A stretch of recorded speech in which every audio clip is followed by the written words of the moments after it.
এই হলো হৃদয়নগর গ্রাম। শান্ত পরিবেশের সুন্দর একটি গ্রাম। এই গ্রামেই বাস করত দিবাকর, তার ছেলে, স্ত্রী ও মাকে নিয়ে। তাদের ছিল অল্প কিছু জমি, আর সেই জমিগুলো চাষাবাদ করেই তাদের সংসারটা ভালোভাবেই চলে যেত। কই গো বউ, এক গ্লাস জল দাও দেখি। এই নাও গো তোমার জল। আমাদের ছেলেটা কোথায় বউ? ওকে তো দেখতে পাচ্ছি না। কোথায় আর যাবে, ঘরেই আছে। তুমি যাও, হাত মুখ ধুয়ে আসো, আমি তোমার ভাতটা বেড়ে দিচ্ছি।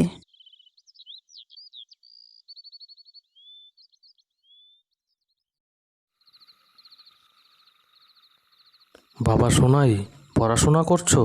করো বাবা, মন দিয়ে পড়াশোনা করো।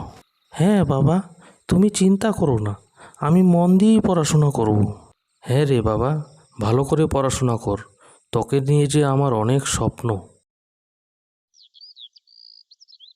বউ, আমি জমিতে গেলাম, আমার ফিরতে আজ দেরি হবে।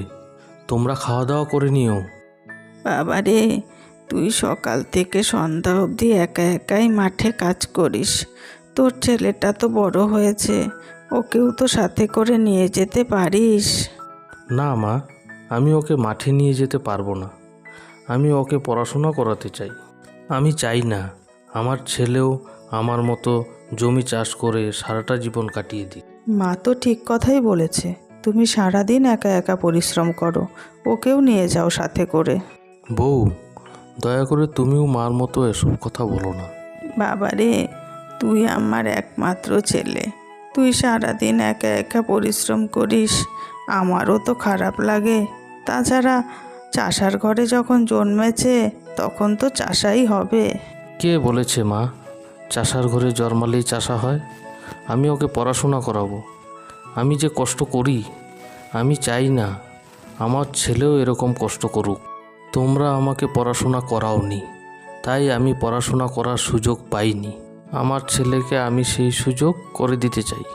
ঠিক আছে, আমি আর কি বলবো, আমার কথা তো আর তুই শুনবি না।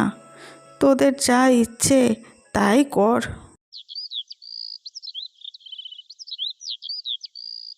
বাবারে, আজ তো তোর রেজাল্ট দিবে মনে হয়, তাই না? হ্যাঁ বাবা, আজই রেজাল্ট দিবে। আমি এখনই যাব রেজাল্ট আনতে। এই বলে সোনাই রেজাল্ট আনতে চলে গেল। কি গো, তোমার কি হয়েছে? শরীর ঠিক আছে তো? আজ মাঠে গেলে না, ঘরেই বসে আছো সারাদিন? না, আজ আর মাঠে যাব না। সোনাই এখনো আসেনি বউ, ওর জন্যই তো অপেক্ষা করছি। না গো, সেই যে বেরিয়েছে এখনো তো আসেনি। এই তো বাবা, আমি চলে এসেছি। ও এসেছিস বাবা, রেজাল্ট এনেছিস? হ্যাঁ বাবা, এনেছি। আর বাবা, আমি স্কুলে প্রথম হয়েছি। সত্যি শোনাই, আমি খুব খুশি হয়েছি বাবা। তোকে নিয়ে আমার যে অনেক স্বপ্ন, চাষির ছেলে যে অনেক বড় হতে পারে, সেটাই তোকে প্রমাণ করতে হবে। বাবা, এখন আমাকে বড় কলেজে ভর্তি হতে হবে, কিন্তু বাবা তার জন্য তো অনেক টাকার দরকার। সেটা নিয়ে তোর চিন্তা করতে হবে না, টাকার জোগাড় আমি যেভাবেই হোক করে নিব। তুই শুধু মন দিয়ে পড়াশোনা কর বাবা, মন দিয়ে পড়াশোনা কর। আহ, আমার কি হয়ে গেল?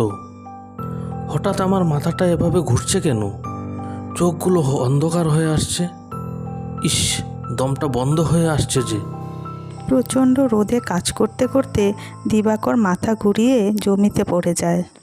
ইস, এভাবে রৌদ্রে বের হওয়াই খুব দায়। যে রৌদ্রের তাপ, মনে হয় মাথাটাই ফেটে যাবে। কি ব্যাপার, ওটা কে? ওভাবে জমিতে পড়ে আছে যে। কাছে গিয়ে দেখি তো কি হয়েছে। এটা তো দিবাকর। দিবাকর, দিবাকর, ও দিবাকর, কি হয়েছে তোমার? কথা বলছো না কেন? হায় সর্বনাশ, ওর তো শ্বাস চলছে না দেখছি। ও তো মনে হয় মারা গেছেন। না, ওর বাড়িতে গিয়ে খবরটা দিয়ে আসি। বৌদি, ও বৌদি, বাড়িতে আছেন? হ্যাঁ ভাই, বাড়িতেই আছি। কি হয়েছে বলুন। বৌদি, দিবাকর ভাই আর নেই। কি বলছেন কি ভাই আপনি? আপনি ঠিক দেখেছেন তো? হ্যাঁ বৌদি, আমি ঠিকই দেখে এলাম। আপনি চলুন আমার সঙ্গে তাড়াতাড়ি। হায় হায় রে, এ আমার সঙ্গে কি হয়ে গেল? তুমি কেন চলে গেলে গো আমাদের ছেড়ে এভাবে? এবার আমাদের কি হবে? বৌদি শান্ত হন, এইভাবে কান্নাকাটি করবেন না। এসব কিভাবে হয়ে গেল গো ভাই? বৌদি, আপনি শক্ত হন, এভাবে ভেঙে পড়বেন না। দিবাকরকে তো বাড়ি নিয়ে যেতে হবে। বাবা শোনাই, এখন তো সংসারের দায়িত্ব তোকেই নিতে হবে, না হলে সংসারটা কি করে চলবে বাবা? হ্যাঁ, এখন তো কিছু কর। এতদিন তো আমার ছেলেটা একা একা খেটেই মারা গেল। আমার ছেলেটাকে সাহায্য করার মতো তো কেউ ছিল না। যা অল্প জমি ছিল, এখন তো সেটাও নেই রে বাবা। তোকে কলেজে ভর্তি করতে গিয়ে জমিগুলো বন্ধক দিয়ে টাকা এনেছিল তোর বাবা। এখন আমি কি করব? বাবা এত তাড়াতাড়ি আমাদের ছেড়ে চলে যাবে ভাবতে পারিনি। মনে হচ্ছে এখন পড়াশোনাটা ছেড়েই দিতে হবে।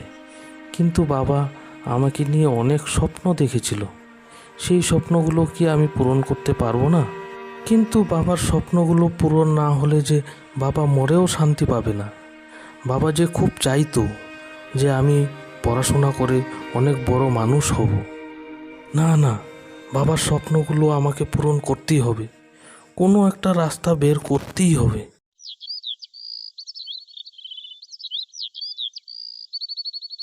এই, একটা চা দাও তো। এই তো বসুন, দিচ্ছি দিচ্ছি। আচ্ছা, তুমি দিবাকরের ছেলে সোনাই না?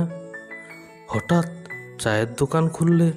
কি আর করব কাকা, বাবা মারা যাওয়ার পর সংসার চালানোর জন্য, আমার পড়াশোনার খরচ চালানোর জন্য এই দোকানটা খুললাম।